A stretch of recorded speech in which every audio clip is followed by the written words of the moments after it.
Welcome back if you're a fan of the channel, and hey, welcome if you're new here. In today's video, we're going to do something a little bit different. We're not going to look at a new deck profile. We're actually going to be looking at the deck that I am 99% as this video drops, we'll be playing at the Baltimore Regionals, and that is Dragapult Xatu. I decided to enter a Limitless tournament with this deck to see how I did in the matchups, kind of give a big overview of the tournament. We're not going to be doing the normal format of looking at every game. We're kind of just going to do some highlights and kind of just talk through the matchups. And just like I said, do something a little bit different. Dragapult Xatu feels really good in this meta. Now, I don't think it's the best deck in the format. It has some struggling matchups between Drago and Bolt, but it has some really good matchups into Thorns, has an okay matchup into Charizard. And I think that overall, I like where the deck sits in this format, and that's why I decided to play it at Baltimore. It's the deck that I'm most comfortable with, and admittedly, I'm not a big fan of the other high decks in this meta as it currently is, so Dragapult Xatu was my choice. Now, I'll give an update on how I do in Baltimore in the next video. As I'm recording this, Baltimore is 2 days away, so a little bit more prep to be done, and I hope I can have a strong event and possibly make day 2. But for this Limitless event, there is 5 rounds. If you make top cut, there's more rounds to be played after, but I'll just tell you guys now, I knew going into this that I couldn't play into the top cut, so I was only going to play the first 5 rounds and see how I did. Before we go ahead and check out the matchups, if you guys are looking for any TCG products, go ahead and check out Heavy Play. Their products are incredible. Their deck boxes, dice boxes, and playmats all fused together with these equip bag systems that they have. It makes it that everything's magnetic, it connects, it's really easy to travel with, really easy to set up, and it's just super convenient, as well as the quality, all top tier stuff. You can go ahead and check out the link in the description, use code MENACE10 at checkout to save yourself 10% off. Round 1, we hit our worst matchup, Raging Bolt.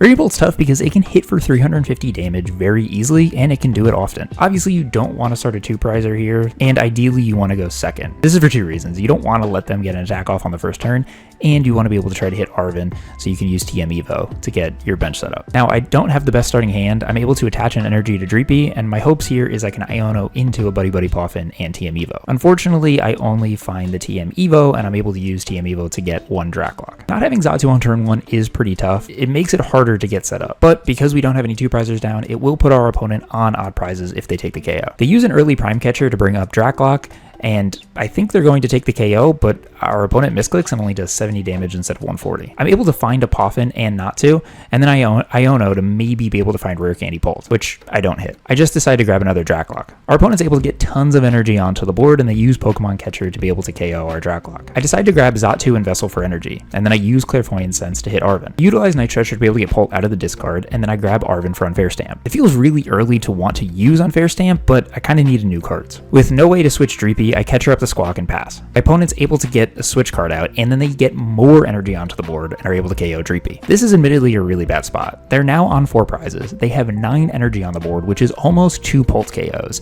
and I have no damage on anything. I decide to Rare Candy the Dreepy to get a second Pult, and then I swing for 230 with my Defiance Band, putting 40 onto the Raging Bolt and 10 on Ogerpon. My hope here is that I can gust up the 40 damage Bolt, KO it with Phantom Dive, and then put the 40 damage onto the other Bolt, essentially taking 4 prizes. This also leaves no attackers on the board. My opponent actually helps me out a little bit here by using Switch Cart to heal a little bit, but it still leaves the room open for us to take those 4 prizes. They take the KO and go down to 2 prizes. I go into my other Pults, and sadly I don't have an Iono here, which would have really helped, as it would have left them with little cards to be able to find Sadas or another Bolt. All I can do now is attack and take my 4 prizes, and pray that they can't find another attacker and the needed energy to attack. Unfortunately, they have a Heavy Ball for a Bolt, Sadas, and an Attach to take the last KO, putting me at 0 wins and 1 loss. This is always going to be a tough matchup for Bolt, and with the start I had, I'm not surprised that I didn't get the win. Though I am happy that I gave myself a chance.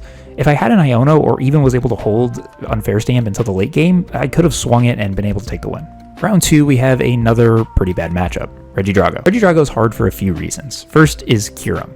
This card is a menace to my bench. Being able to take 3 KOs on all critical Pokemon is really tough to come back from, so Manaphy here is a must. Then we have attacks like Lost, Impact, and Phantom Dive, which can easily take big KOs or multiple KOs. Luckily though, there is a path to win similar to Bolt, where we aim to take 4 prizes and then clean up an Ogerpon or a Hurt Drago in the end. This matchup, it's really important, I think, to be able to try and utilize Radiant Charizard if we need it. This matchup, though, we want to go first, compared to the Bolt matchup where we'd like to go second. This is mainly because we know that they need to evolve the Regidrago V-Star, so if they go first, then by turn 2, they can get the V-Star out and potentially be attacking. We do lose the ability to use TM Evo, but we essentially just want to try and set up in another way. Now, in this matchup, I start Manaphy, which isn't the worst since we need it anyway, but besides that, my turn 1 kind of stinks. I drop Natu, and then I play Lumineon for Arven for turn 2, as I think there's a pretty good chance he's not going to Iono. But I don't have a Dreepy, and that feels pretty bad here. My opponent prime catches Lumineon, which I originally thought was a weird play, but then I remembered that they can get it back with Regidrago's V-Star. They do normal turn 1 things like Squawk and Seize, Teal Mask, and then pass it to me where I Arven for Buddy Buddy and decide to use TM Evo this turn. I do understand that I'm essentially sacrificing Lumineon here, which isn't great, but I do feel pretty set up for turn 3. My opponent finds the V-Star and the necessary energy switches to get an attacker up, and they hit Pult in the discard. So 200 damage to the fish and spread damage leaves us down 2 prizes. I do have Unfair Stamp in hand, and without any other energy in hand, I think that's exactly what I should do. I sadly don't hit any forms of energy for Pult and decide that instead of using Iono, I'll stretch it for Lumineon for Arven to get Vessel and Forest Seal. I do find a switch so that I can get Xatu out of the active, so I decide to use the Seal Stone to find Counter Catcher on the Regidrago V. My goal here is to get damage on the Regidrago V and potentially stick it in the active with no energy and have no way of escaping. I put 5 damage counters on the V-Star and 1 on an Ogerpon.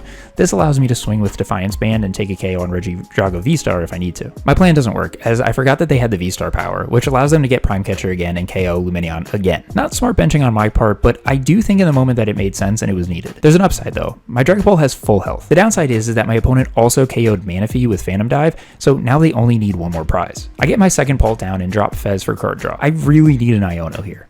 I decide to drop Radzard and retreat and take the KO on the lower damage V-Star. Now, the Drago with 200 damage has no energy, and after checking my opponent's discard, there's 4 energy switches in there, meaning that there's no way that they can get attack off on the next turn. So if I can KO that Drago V-Star, I should be okay. They boss Fez and attach to the Drago V-Star and then pass. Luckily for me, I top deck Arven, grab Counter Catcher, retreat, and KO the Drago.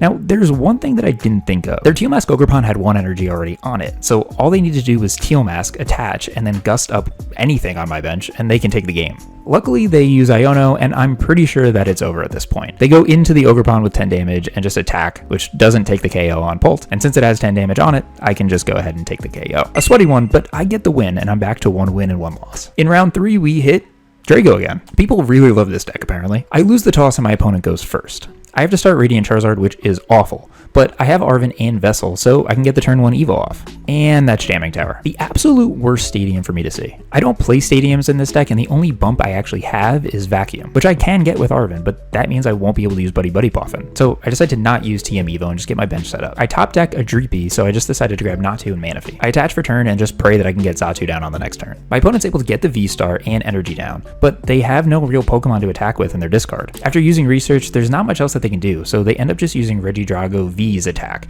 which hits for 130 onto Radzard. We get a little lucky here. We're able to get Xatu down, find Arven, and now we can look to see if maybe we can get an attack off with Pult. Issue is I can't get Radzard out of the active, so Rare Candy Pult is all I can really do. And just like that, I give the edge back to my opponent. They use Prime Catcher to get Pult into the active, but they weren't able to find any other Pokemon to discard, so they do the same thing. They just hit Pult for 130. Thinking about it, this helps me more than I think it helps them. Pult's now in the active, and there's not really much I had in my hand, so I just swing for 200 and spread some damage onto the V-Star and the Ogerpons. I do recognize that my Pult could die on the next turn, but I have Unfair Stamp, Rare Candy, and another Dragapult in my hand. Plus I have Xatu on the bench, which means that there's a good chance that I can get an attack off on the next turn. But that Jamming Tower does need to go. My opponent Ionos and is able to finally get attackers into the discard where he lost impacts my Pult. Since I have Forest Seal in my hand, I Ultra Ball for Lumineon, grab Arven, Counter Catcher the Ogerpon with no damage on it, I grab Unfair Stamp and Rescue Board. My hope is to stall a turn if I can't get an attack off, but I hit Rare Candy and Dragapult. And I have all the energy, but of course Jamming Tower is still an annoyance. Luckily, my plan works as my opponent has 6 cards in the deck and they can't get out. On the next turn, I find Turos to be able to pick up the Drakloak that I have in the active, and attack putting damage counters on the V-Star with energy. I set myself up pretty nice here because on the next turn, if I can gust up the Ogerpon with 10 damage, I can take 6 prizes. But I never get that opportunity as my opponent concedes. I just genuinely think they were out of resources at this point. The combo of Unfair Stamp and stalling something, whether it's a Drago V or an Ogerpon, makes this a really strong combo, and it feels like it makes the matchup very winnable. Round 4 is a nice change of pace as we go from unfavored matchups to a favored one. Iron Thorns. This deck might be the world champ, but Dragapult eats this deck. Now don't get me wrong, there's obviously a way we can lose this matchup. This deck plays Lost City, and if we brick, we could just lose all of our Dreepies to Lost City. But usually 1 Pult is enough to cause some havoc. They also usually need DTE to attack, which makes this a 3-hit KO onto Pult. I start Dreepy going second with Arven in hand, but sadly there's no energy or Buddy Buddy, so I'm missing 1 piece to be able to get the TM Evo off. I top deck Iono, which doesn't help, and I'm left with a choice now, Iono or Arven. I say screw it and I go with Iono, where I hit 2 Buddy Buddies and energy. So no TM Evo, but my board is set, and I have Arven for the next turn. My opponent's able to get an energy for the KO, and they have Arven for Crushing Hammer, which I can't stand this card, they always hit heads. See? Told you. They drop a Lost City and KO my Dreepy. So now we need some things to be able to attack. Xatu, Energy, Rare Candy, Pull. I drop a Drakloak, Ultra Ball for Xatu, and then Arven for Rescue Board and Unfair Stamp. Unfair Stamp really makes this matchup lopsided in my opinion. They have no real draw power, and it's almost a little cruel. Sadly, the Stamp does no favors besides finding an Enhanced Hammer, which I use to knock off the DTE, and another Xatu. But we have 2 Draklocks and some energy. Luckily for my opponent, they have Colress's Tenacity to be able to find another DTE and a KO my Xatu. Sadly, I lost the board here as well. Now is the time that I really need to find an attack, or I could be in trouble. I top deck Arven, which is solid, and use both Recon directives to find Sealstone and Rare Candy. So I decide to Arven for Vessel and TM Devo to be able to throw away. I attach Return, whiff on the Clairvoyant Sense, and just attack for 70 here with Drakloak. I could have Iono'd here instead, and looking back on it, I think that's actually probably the better call. My opponent's able to attack once more after Arvening for a Vessel, and now they're at 3 prizes, and I'm really running out of time and luck here. I thankfully have Fire Energy plus Arven, so I can definitely get a Pult this turn. I Arven for Ultra Ball and Defiance Band. I get my Pult out. With Defiance Band on Dragapult, I can one-hit KO Iron Thorns as long as I'm behind on prizes. I take my first KO and I spread enough damage onto both Iron Thorn EXs to guarantee KOs with or without the Defiance Band. I do have a backup Dreepy as another attacker, but I think from here it should be smooth sailing. They penny to be able to protect one of the Thorns and attack, even though it doesn't really matter much, as the next turn I attack and put that damage back anyway. I stretch her for some energy to get a second Pult ready, and then I Rare Candy to get another Pult. In my opinion, this sort of solidifies the game. I attack to KO another Thorns, and all that's left is attacking the last remaining one. My opponent plays Legacy Energy, which does make it a 1-prizer, but they can't attack on that turn, meaning that there's no way that the last Thorns can attack, so I'm okay just KOing here and taking 1 prize. It delayed me a turn, but it's fine. They ball Xatu to try and stall, and I retreat, KO, and I move to 3-1. Honestly, I'll take this matchup every day, minus the Crushing Hammers. For round 5, we hit an old friend, Regidrago. I win the toss this time, and I choose to go first. I hit 2 Buddy Buddies, and I get the squad out, and attach some energy and pass. Sadly, my hand is not great for turn 2. My opponent researches, finds an Ogerpon, and then uses Celestial Roar. I top deck an Ultra Ball, which is probably the best case because I can find Lumineon, and I have a Seal in hand. But the issue is that I have to throw away 2 Psychic Energy, and I'm only running 4 in this deck, so that's really not ideal. I use the fish to get out Arven, where I grab Energy Retrieval, which is my spicy tech for this deck, and TM Evo to get things evolved. Now, I decided not to use the stone yet, as I didn't see much use. I figured I could save this for a time where I really needed it. I Evo, getting out Xatu and Drakloak, and pass it off. My opponent gets the energy onto the Regidrago and evolves, where they use the V-Star power. Then they research to find another Regidrago V-Star. Now, this is the first Regidrago opponent that I played that is playing Goodra V-Star, which is a little bit challenging because I hit for 80 less. It's not really what I expected, but they use the attack and KO my Dreepy. I decide to use the energy retrieval to get back 1 of each energy. I use Clairvoyant Sense, and then Recon where I find Dragapult. Decide to Iono where I find Defiance Band. I attach it, and then I swing, only hitting for 150 because of the 80 less from Hisui and Goodra V-Star. I spread 50 damage onto the Drago V-Star and 10 onto the Ogerpon. This is probably the best case scenario for taking KOs, as I mentioned earlier. Now, hitting for 150 here is actually pretty relevant, because if they hit again with Hisui and Goodra's attack, I can swing again for 150. The hard part here is that it doesn't actually allow me to properly use the damage counters, and it kind of just throws off the math. My opponent does something here that I really wasn't expecting. They attach to the bench Regidrago, use an energy switch to move the fire energy from the active to the bench, and then they use Super Scoop Up Cyclone. This essentially saves their Regidrago V-Star, and I'm pretty sure I can't take a KO next turn. They hit for 200 using Goodra's attack again, so now I'm not really sure what the best play is, so I decide to Iono as they didn't bench the other Regidrago V after picking it up. I end up hitting Counter Catcher off the Iono and decide that taking 2 prizes on an Ogerpon is worth it. I drop all 60 onto the V-Star. I do know that I am about to lose my Dragapult, but I've set myself up to be able to take 4 prizes in the next 2 turns. My opponent benches MEW EX and Radiant Charizard, which kinda means my Lumineon might be in trouble. But they just Iono and then KO Pult. Thankfully though, they're on odd prizes after KOing Dreepy. I top deck Dragapult and have Candy in hand. I can't really ask for more there. I stretch her for some energy for card draw, and then I Arven for Ultra Ball TM Devo. Since I had Counter Catcher in hand, I decided that using it now was best case, as I can take the 2 prizes and drop 60 more onto the Regidrago V-Star. This means that even with Goodra's minus 80, I can still KO. They go into MEW EX and Ultra Ball away Dragapult. I can't tell if they're planning to use it this turn because they end up dropping Hawlucha to put 1 damage on Manaphy and Dreepy, but they just go into Radzard and hit my Dragapult for 250, which does set them up to win on the next turn, as Dragapult's attack can clean up 3 prizes, so I kinda need to win right here. Thankfully for me, that Forest Sealstone that I played early in the game, I hadn't used it yet.